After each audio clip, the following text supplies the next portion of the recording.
Hello and welcome to Newsweek South Asia, your one-stop destination for in-depth analysis of security challenges, regional conflicts, and the evolving threat of terrorism. Let's take a look at the headlines first.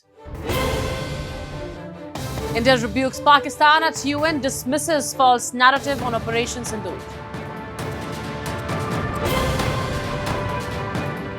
Jaish commander Usman killed in encounter in Jammu and Kashmir's Kathua.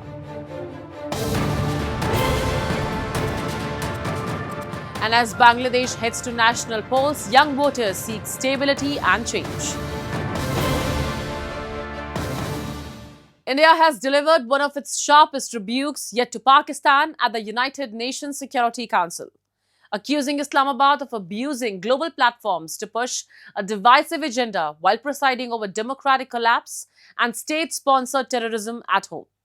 Against this backdrop, New Delhi dismissed false narrative on Operation Sindoor, saying its response to the Pahalgam terror attack was calibrated, non-escalatory and focused on dismantling Pakistan's sponsored terror infrastructure. It is not normal to tolerate Pakistan's continued use of terrorism as an instrument of state policy. India issued a strong rebuttal at the United Nations Security Council after Pakistan questioned New Delhi's counter-terror response following the April 22 Pahalgam attack, including Operation Sindoor. India rejected Pakistan's remarks as false and self-serving, accusing Islamabad of misusing multilateral forum to deflect from its own record. India told the Council that the backdrop to its response was one of the deadliest terror attacks in recent years. In April 2025, Pakistan-sponsored terrorists carried out a brutal assault in Pahalgam, killing 26 innocent civilians in religion-based targeted killings. The attack drew international condemnation, including from the Security Council itself, which called for holding the perpetrators, organizers, financiers and sponsors accountable. India's actions were measured, non-escalatory and responsible, and focused on dismantling the terrorist infrastructure and disabling terrorists. Till 9th of May, Pakistan was threatening more attacks on India. But on the 10th of May, the Pakistani military called our military directly and pleaded for a cessation to the fighting. The destruction caused to multiple Pakistani air bases by the Indian operation, including images of destroyed runways and burnt-out hangars, are in the public domain. India also questioned Pakistan's suitability to sit on the Security Council, arguing that a state which prioritizes vendetta politics and misinformation over peace cannot be expected to uphold the Council's responsibilities. New Delhi firmly rejected Islamabad's claim that Kashmir must be resolved through UN resolutions, reiterating that the matter is internal to India and constitutionally settled. But the sharpest criticism was reserved for Pakistan's domestic political trajectory, one that India described as a stark contradiction to its rhetoric about the will of the people. Ambassador Harish highlighted the imprisonment of former Prime Minister Imran Khan, the banning of his political party and sweeping constitutional changes that consolidate military power beyond civilian oversight. Pakistan is well advised to introspect about the rule of law. It could start by asking itself how it has let its armed forces engineer a constitutional coup through the 27th Amendment and giving lifetime immunity to its Chief of Defence Forces. Imran Khan has been behind bars since August 2023, with reports of prolonged solitary confinement. The UN Special Rapporteur on Torture has warned that his detention conditions may amount to torture or other cruel, inhuman or degrading treatment, concerns Islamabad has so far dismissed. Last month's 27th Constitutional Amendment, passed under Prime Minister Shehbaz Sharif, further entrenched military dominance by granting lifelong legal immunity to Army Chief and Chief of Defence Forces Field Marshal Asim Munir, a move critics say formalizes authoritarian rule. How it has let its armed forces engineer a constitutional coup through the 27th Amendment and giving lifetime immunity to its Chief of Defence Forces. India also addressed Pakistan's allegations over the Indus Waters Treaty, underlining that New Delhi entered the agreement 65 years ago in good faith, despite enduring decades of conflict and terror emanating from across the border. It is against this backdrop, India said that it has decided to place the Indus Waters Treaty in abeyance, a calibrated move framed as a response to Pakistan's failure to dismantle its terror infrastructure.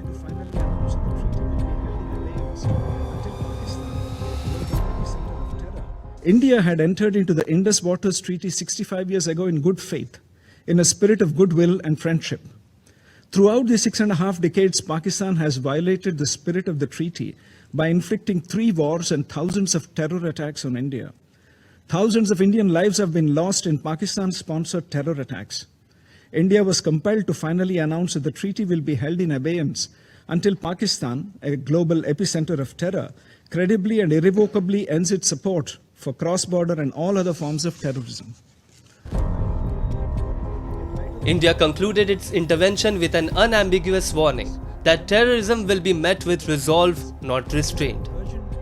New Delhi made it clear that peace in South Asia cannot coexist with impunity for extremist violence or military domination over democratic institutions. We will do whatever required to protect and ensure the safety and security of our citizens. India has scored a major counter-terrorism success in Jammu and Kashmir. In a precise joint operation, Indian security forces have eliminated a top commander of the Pakistan-based terror outfit, Jaish-e-Mohammed, in Kathua district. The killing of the foreign terrorist marks a significant blow to Pakistan-backed terror networks attempting to revive violence in the Jammu region, even as counter-terror operations intensify across the Panjal belt. In a major breakthrough, Indian Defence and Security Forces neutralized a senior Jaish-e-Mohammed commander in a fierce encounter in Jammu's Kathua district. Police identified the slain terrorist as Usman alias Abu Mawiya, a Pakistani national and one of the most wanted Jaish operatives active in the Udhampur-Kathua belt since 2024. Officials say Usman was directly involved in at least 6 terror-related cases, including attacks on civilians and security personnel. He had repeatedly evaded security forces during earlier encounters earlier this month, exploiting dense forests and difficult terrain. Jaish-e-Mohammed, a Pakistan-based terror organization designated internationally for its role in cross-border terrorism, has long been accused of operating with impunity from Pakistani soil while orchestrating violence inside India. फिर एक specific input आई हमारे पास 1 बजे के करीब, पडेतर गांव पड़ता है बिलावर में, वहां से कि ये घर में है और इसने कुछ सिविलियंस को हॉस्टेज भी बना रखा है। हमने अपनी पार्टी को इमीडिएटली वहां पे मूव किया और हमारे जो सीआरपीएफ और आर्मी थी वो भी हमारे साथ कॉर्डन के अंदर थी। फिर एक छोटी सी जेकेपी की जो हमारी पार्टी थी, उन्होंने एक बहुत ही बहादुरी का एग्जाम्पल सेट करते हुए उन्होंने पहले सिविलियंस को वहां से इवैक्यूएट किया और सीधा अंदर उस घर के अंदर पहुंच गए। उसका वेपन जो है पहले उसने वहां से सामने से फायर किया और उन्होंने उसका वेपन फिर छीनने के बाद उसको गोलियों से मार दिया। Acting on precise intelligence, the Army and Jammu and Kashmir Police launched a joint operation in Kathua. The area was cordoned off swiftly with units of the Army, CRPF and local police moving in together. यहाँ पे घना जंगल और बहुत सारे under growth, यहाँ पे पेड़ों की बहुत ज्यादा है। जब मैं 7 तारीख को हाइड आउट पे भी पहुंची थी तो 5 मीटर की दूरी से भी इसका हाइड आउट नहीं दिख रहा था। मैं इतने पास पहुंच के भी वहां तक अपनी आंखों से देख पाना बहुत मुश्किल हो रहा था, क्योंकि इतनी डेंस वेजिटेशन और फॉरेस्ट एरिया और सीधा स्टीप स्लोप, नीचे 80 डिग्री की स्टीप स्लोप वहां पे थी। और हम लोग जब पहुंचे थे तो एकदम घिसटते हुए वहां पे पहुंचे। तो इसी तरीके का ये सारा टेरेन है। तो ये हमें काफी चैलेंजेस का सामना करना पड़ रहा था, बट हमें भरोसा था अपनी टीम पर कि ये आतंकी जरूर मारा जाएगा। Indian security agencies believe Usman was part of a large Jaish-e-Mohammed strategy to revive terrorism in the Jammu region after sustained pressure in the Kashmir Valley. Pakistan-backed terror groups are increasingly exploiting the dense forests of the Panjal range, using difficult terrain to establish hideouts, move between districts, and target security forces and civilians alike. The underground workers are still helping these people over there who have taken shelter. This is the nexus that has to be broken by the armed forces and the security forces, and they are at it. Sooner or later, all these 70 odd who are there taking shelter in the hills would be eliminated, because now the operation to eliminate them has intensified. Cordon search operations are going. Meanwhile, counter-terror operations continue in Kishtwar district under Operation Trashi First, where security forces are hunting 3 Jaish terrorists hiding in forested areas despite harsh weather and snowfall. The operation follows a series of encounters in which one Indian paratrooper lost his life and several soldiers were injured in grenade attacks by terrorists.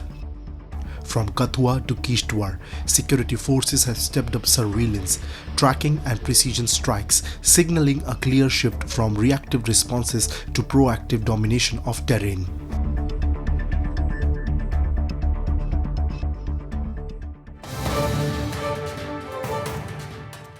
With elections approaching in Pakistan-occupied Gilgit-Baltistan, political discourse in the region is undergoing a shift. Long-standing demands for constitutional recognition are now being overtaken by anger over land seizures, resource exploitation, and China-backed projects under CPEC. To assess the implications of these developments, I am joined by Singh Sering, president of the Washington-based Institute for Gilgit-Baltistan Studies. Hello, sir. Welcome to Newsweek South Asia. So my first question to you is, with the upcoming elections in Gilgit-Baltistan, what are the key issues driving voter sentiment, and how might the election process influence the region's long-standing demands for constitutional status and local autonomy? The local people now expect from their representatives is that they should raise this issue of occupation. They raise the issue of how their land had been forcefully taken away from them by the Chinese, by the Pakistanis. This is the issue that is most important right now. So this is the new level of awareness that people have, that now they want to talk about and expose Pakistan for occupying our lands illegally and depriving the local people of the rights, and not sharing the benefits, not letting the local institutions make decisions on local land and resources. So this is something, they are really concerned about, and the implications of letting Pakistanis deal with our affairs is that it is a direct attack on our cultural identity and direct attack on our connection and our emotional link with our ancestral land. So I think that is something that local people would like to maintain, and it can be maintained only if they expose Pakistan for its occupation and also push and force it to withdraw from our lands. Despite being occupied by Pakistan for decades, Gilgit-Baltistan still lacks constitutional status and national representation. What structural or political barriers continue to prevent this recognition? Our land, the ruler of our land had a letter of accession offered in favor of India to the British monarch. These are all realities that cannot be just washed away. So Pakistan doesn't have a legal, standing. It does not have a legal claim on Gilgit-Baltistan. So Pakistan always used Kashmir issue, the dispute of Kashmir issue, as an excuse to not grant local people the political rights, the constitutional rights. And that is what Pakistan has been doing for the last 78 years. And this has worked in the favor of Pakistani rulers, Pakistani military, because this way Pakistan does not have to pay or compensate local people for the revenue that it generates from local natural resources, as well as the trade and transit with China, as well as from the mega dams that it is building with the help of the Chinese there. So this is the strategic benefit, that is Pakistan getting completely gratis, completely free of cost. And this is the economic benefit, that Pakistan getting completely gratis, completely free of cost, without paying anything to the local people. CPEC passes through Gilgit-Baltistan and is presented as a development blueprint. Why do many residents feel excluded from decision making around these major projects? And what are the potential long-term implications? We call it a colonial tool. We do not call it a developmental tool. We don't think that any development that will happen through CPEC will be beneficial for the local people. It will be done for the strategic benefit of China to have a permanent presence there. Otherwise, China will lose its important access to the Gwadar port in Karachi. So I think CPEC, the reason why you asked that why the local institutions, why the local government in Gilgit does not have any say in decision making in the CPEC is because Pakistan and China do not want the local people to impose themselves and demand more rights and more benefit from these projects. They're not being implemented to benefit the local people. The simple answer is that. That's why local people and local institutions have no say in it. This is the land of India. Gilgit is land of India, and now China is trying to make a permanent presence in Gilgit-Baltistan because of the changing strategic environment in the Middle East. So that's why I think, the local people have come against CPEC, against the mega projects, mega dams, against the trade and transit that it provides to the Gwadar port. Thank you so much for sharing your insights, sir. Thank you. Bangladesh is heading into a crucial national election next month amid prolonged political uncertainty, economic strain, and lingering unrest, with Gen Z voters emerging as a decisive force. For millions voting for the first time, the polls follow months of upheaval that disrupted daily life and eroded trust in governance. Young voters see the election as a chance for stability and democratic renewal, though skepticism remains high across the divided nation. Bangladesh is heading into a crucial national election next month amid prolonged political uncertainty, economic stress, and lingering unrest, with Gen Z voters emerging as a decisive force. For millions of young Bangladeshis voting for the first time, the polls come after months of political chaos that disrupted daily life, weakened political trust, and deepened concerns over governance. 25 years old Dhaka University student H.M. Amirul Kareem said the youth want politics to move beyond rigid party lines. What we saw in the previous regime or in the previous time, that the people of Bangladesh were treated politically, that which political bloc they belong to. But I want to see a change in this perspective, that the people of this country will not be treated politically for their political the political bloc or political party affiliation. But I hope that the people of this land will be treated as a citizen. They will be given the citizen rights, the basic rights. They will be treated only as citizens, not with their political affiliation. Young voters say the election represents an opportunity to move the country away from instability and toward democratic normalcy. Many believe that an elected government is essential to restoring institutional order and preventing further political drift. However, skepticism remains high, with fears that old political practices could resurface despite promises of reform. Not all young voters share the same optimism. 23-year-old, a youth activist, Hema Chakma expressed disappointment over what she sees as unfulfilled promises following last year's youth-led movement. Others believe political parties are focusing more on vote banks than real reforms. একটা প্রবাদ খুব করে চলছে এখন যে মানে পুরাতন বোতলে নতুন মদ বা নতুন বোতলে পুরাতন মদ, এরকম কিছু একটা প্রবাদ আসলে চলছে। সো আমার কাছে মনে হয় যে এই যে আগের যে ট্র্যাডিশনটা, যে পলিটিক্যাল যে চাওয়া পাওয়া বা গণতান্ত্রিক অধিকার, এগুলার জন্য আন্দোলনটা করলেও আমার কাছে মনে হয় এই পর্যায়ে এসে এটা কিছু পার্টিকুলার মানুষদের জন্য ভালো হয়েছে, বাট ওভারঅল যে সর্বসাধারণ যে মানুষজন বা জনগণ, তাদের কাছে যে চাওয়া পাওয়াটা সেটা আসলে হচ্ছে না আর কি।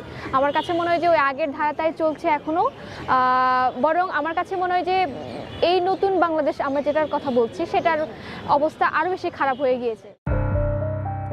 In 2024, millions of Gen Z Bangladeshis led an uprising that ended nearly 16 years of eye-infested rule, forcing the then Prime Minister to flee after violent unrest. As the nation heads to the polls, the generation could once again shape history, determined to defend democracy but wary of old patterns repeating. As Bangladesh moves closer to the polls, the mood among Gen Z voters captures the country's crossroads moment. Shaped by political chaos and mass unrest, this generation is demanding stability, accountability, and opportunity, not just rhetoric. Whether the election delivers real change or repeats old patterns, the choices made now will determine if Bangladesh turns the page on turmoil or remains trapped in a familiar cycle of uncertainty.